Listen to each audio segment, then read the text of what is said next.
Hot tags! Get your hot tags! Hot tags!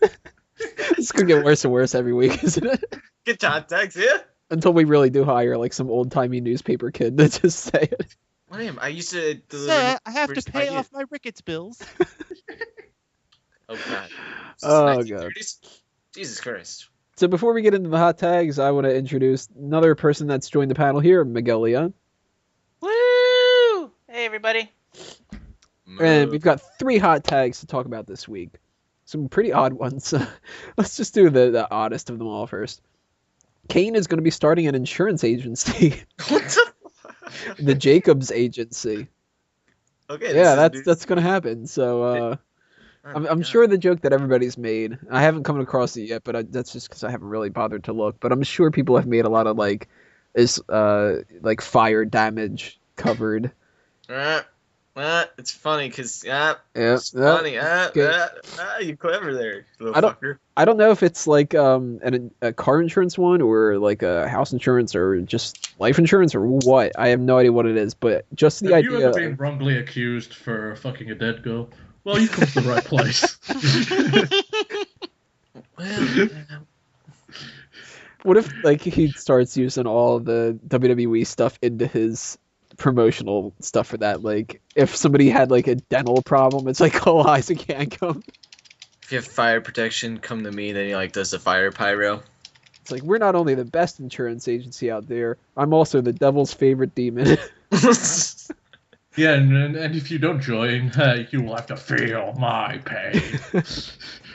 I miss that old Kane. That was awesome. All right, so going around here, what do you think about this, Drew? My bad.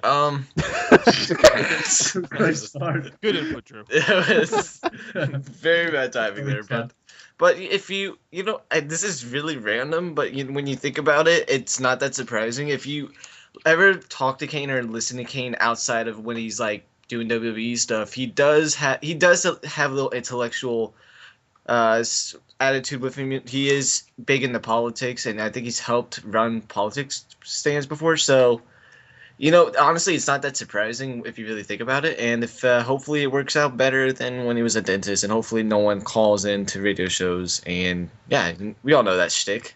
What if they did that? Like somebody goes to meet him and they're like, "Hey, so how about that Isaac Yankum?" He's just like, "Son of a bitch, leave my office." Somebody That'd be tries to awesome. put it. Somebody tries to put in an insurance claim as Isaac Yankum. Just to fuck with him. He's like, instead of having a paper shredder, he just burns everything. That's how he gets rid of everything in the office. There's so many things that we can just do with this. This is ridiculous. I want to stop right now. But Peyton, what do you think about this? I wonder if his cards read Kane or Corporate Kane. Imagine Corporate Kane would probably come off as more professional. Yeah. Fucking. Maybe that's why he turned all corporate, so he can have a better image for his insurance selling days. Maybe he's gonna have an alter ego. Maybe after like all the ripping off the Abyss character did off of Kane, they're gonna rip off of the Joseph Park. Only instead of being a lawyer, he's gonna be an insurance salesman as his alter ego. Glenn Jacobs versus Kane. And for real talk, Kane has always been an incredibly intelligent human being. It always surprised you considering the character that he plays on TV. Always been very active in the political world, but now hearing that he's setting up the business for his time after wrestling, which you always hear a lot of sad stories of wrestlers who are not prepared for those days after. And Kane is a guy who's been around for a long time and still honestly may be able to keep going for another few years. He's incredibly healthy for a big guy and a guy who's been around as long as he has. So kudos for him. Glad he's looking at expanding.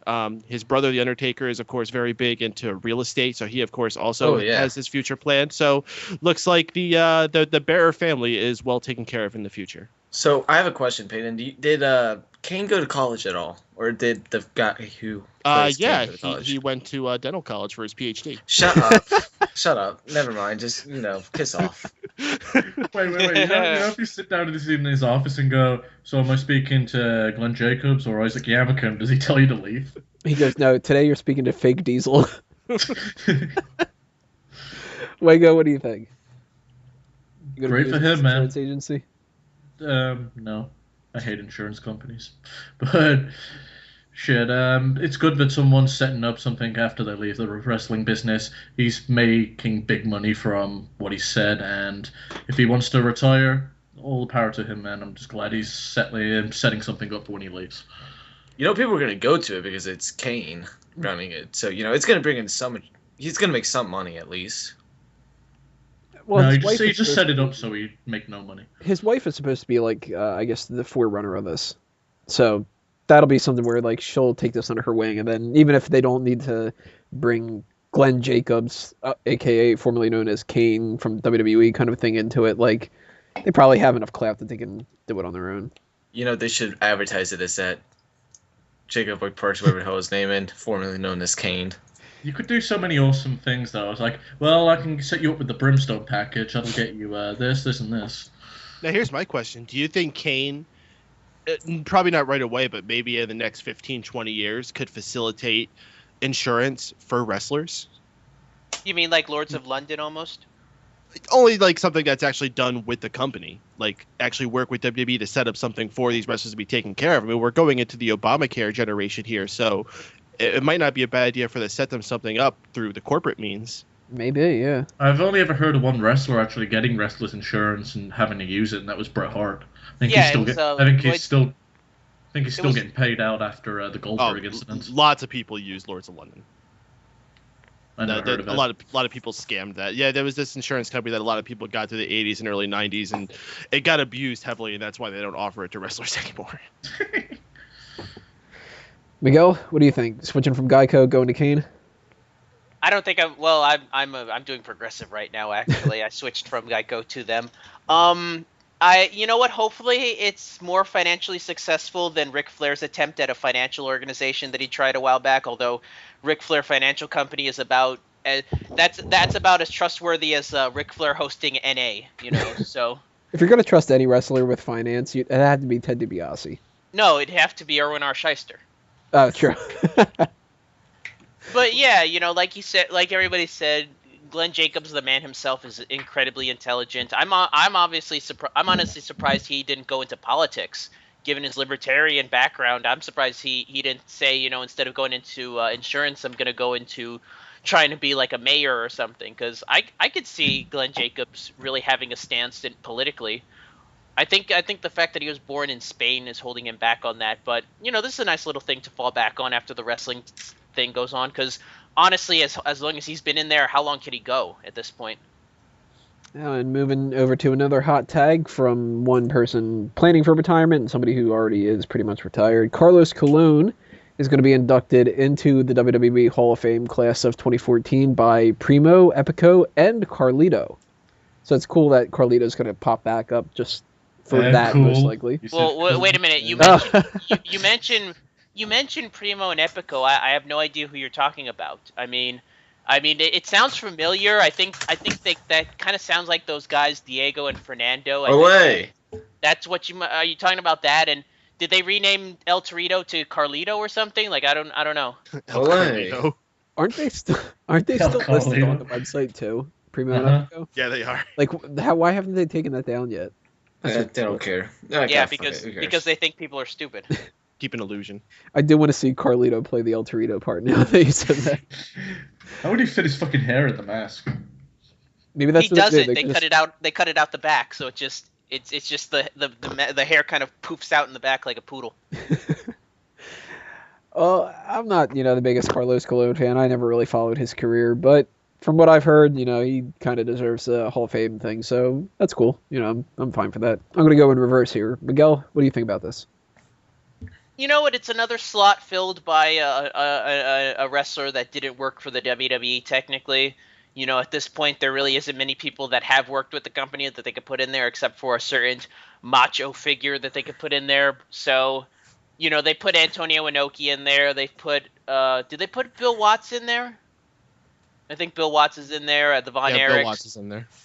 They put all these other promoters that haven't worked for WWE. They're trying to broaden it out to be almost a complete wrestler Hall of Fame. So, you know what? It makes sense. Carlos Colon's done a lot for the business in Puerto Rico, so it's fine. I'm okay with it. Way go. I think it's cool. I don't know too much about the guy other than he's Carlito's dad, so that's cool. Peyton? It's a tough thing. Carlos Colon, I'm a bit of a historian, so I like to follow a lot of the older wrestlers, is incredibly important to the history of wrestling worldwide, not so much here in America, but he is essentially the equivalent of Vince McMahon in Puerto Rico. He's the one who united all these separate company territories, and he did so not just as a promoter, but also as an active wrestler as well. So he was both... I'm not going to say he was the Hulk Hogan of Puerto Rico, but he was definitely a very big name. He was very important to the overall picture of entertainment side, but then also the booking side as well. However, there's a lot of controversy with this due to, for those who don't know, of a wrestler by the name of Bruiser Brody was brutally murdered under his watch. And that was under his company? That was under his company at one of the shows that he was promoting.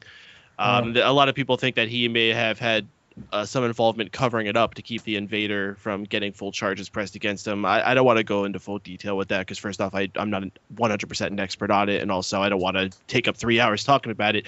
Do your research on it. Just look into the death of Bruiser Brody. It's a very, very sad story and situation. So that's creating a lot of controversy with this, and when they already got to worry about what may happen with this whole Jimmy Snuka case to bring this guy in as well, I don't think they're covering all their tracks with this, but whatever. I guess it's fine. They always got to have some random person on there that people aren't going to care about. I doubt this guy will be on the NBC version of the Hall of Fame. They're doing the whole thing on the network now, so he'll be on there. But whenever they condense it down to that 1 hour, he certainly will not be one of those people on that part of it. So whatever. I thought that when you said they got to worry about what's going to happen, I think you were going to say with the Ultimate Warrior. I don't believe he has any heat with any of these guys. At least none of those guys. He has heat with some people because of the whole Bruiser Brody situation. I think Ric Flair actually has a big problem with him because of it. I just meant in general. WWE has to worry about Ultimate Warrior. Like, what the fuck's he got to do when he's in the building? I always wonder what Dutch's status on that whole thing is. Like, he actually I know he was there, but I don't know he mentioned anything about Carlos. He tells the whole story in his guest booker he did for Kayfabe Commentaries. Sean Oliver actually asked him about it, and he pretty much goes into detail on what his involvement was in it. Something to watch out for. Drew? Yeah, I was gonna say it, but go check it out. No, Miguel, you can finish it if you want to. No, I was gonna say basically what he said was that he wasn't in the room when it happened. He had left to go get some fresh air, and by the time he came back, he had already been stabbed to death. That he didn't see anything. And actually, what happened was he was supposed to testify at the I think it was Pedro Morales was the guy that stabbed Bruiser Brody. He was supposed to testify in the invader. The invader. He was supposed to testify in court, but what happened was the court summons that he got came a day after the actual trial, so he didn't have to actually come into it due to the slow mail service. But even he said there wasn't much he could say about it because he didn't really see anything about it. He saw the aftermath. I think it was him and Tony Atlas basically had to help carry Bruiser Brody into the ambulance at the time. But yeah, check it out. He tells us the story better than I do. Well, Drew, one of those big moments in the history of wrestling that's definitely worth checking out. Good. Is it good? Is it good? No. I haven't given permission yet. I'm sorry. You're right. Oh, anyways, Drew, you can go now. Go. Excuse my phone for dropping in the middle of what Miguel was saying, but it really didn't matter. I was fine with Miguel was saying stuff because I don't really have much to say on this besides for the fact that Carlito better spit in the face of people who don't want to be cool, and that's about it. I'm glad we waited so long to build you up, Drew. Yeah, way to knock it out of the park. Well, I let Miguel go because I knew I wasn't going to say anything important, so might as well get what you guys wanted to say out of the way.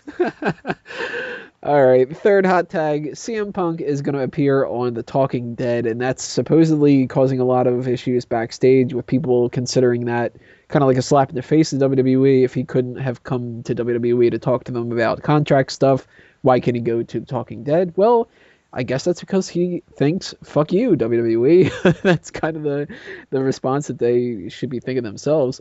They're concerned about whether or not he's going to address his WWE status on the show.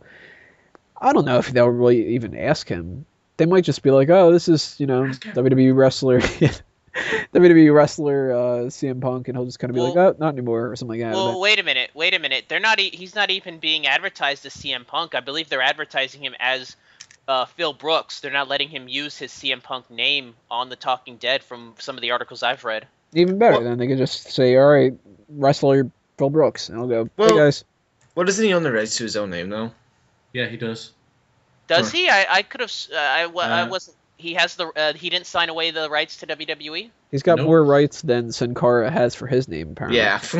Yeah. Paul Heyman kind of made WWE let him keep his name during the whole OVW developmental stuff. Huh. Okay. More power to him then.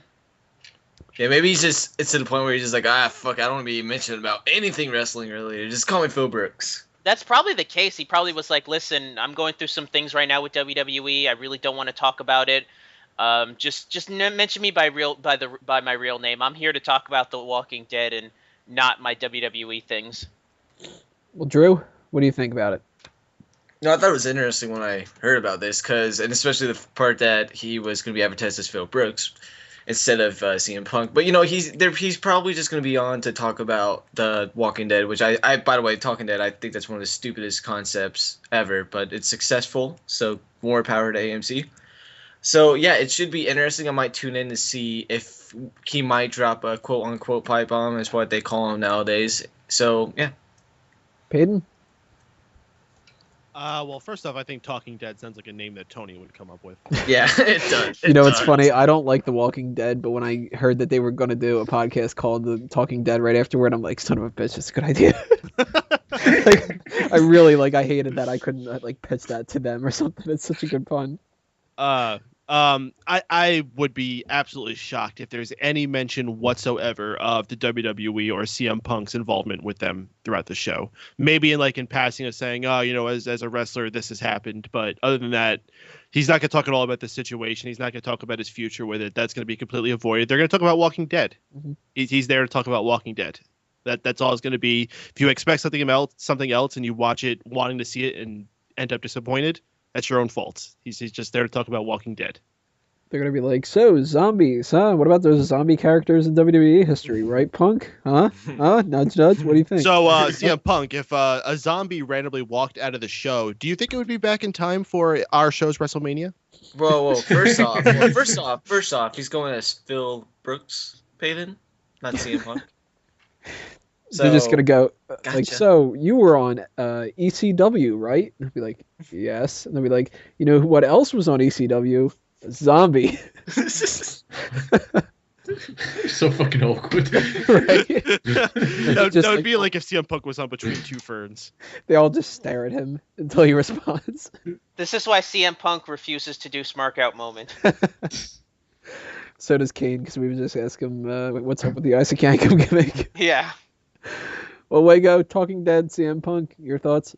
Yeah, this is such a work. I mean, the fucking whole reason he's gone on the show is to just plant seeds in that he's done with WWE, and then he'll return at Mania, then he'll win every championship in existence, and you'll be all like, oh, okay, Wago, I guess she was right, you proved us wrong. Ugh. Miguel, round us out. Honestly, it's interesting that AMC is working in some capacity with WWE, given one of the rumors that came about. And you mentioned Walking Dead, and it actually brought that up. Have you guys heard about the rumors between AMC and WWE? I don't buy it. I don't. I think it's just scuttlebutt. Scoop scuttlebutt. I have no idea. What is it? AMC is looking into purchasing WWE. What?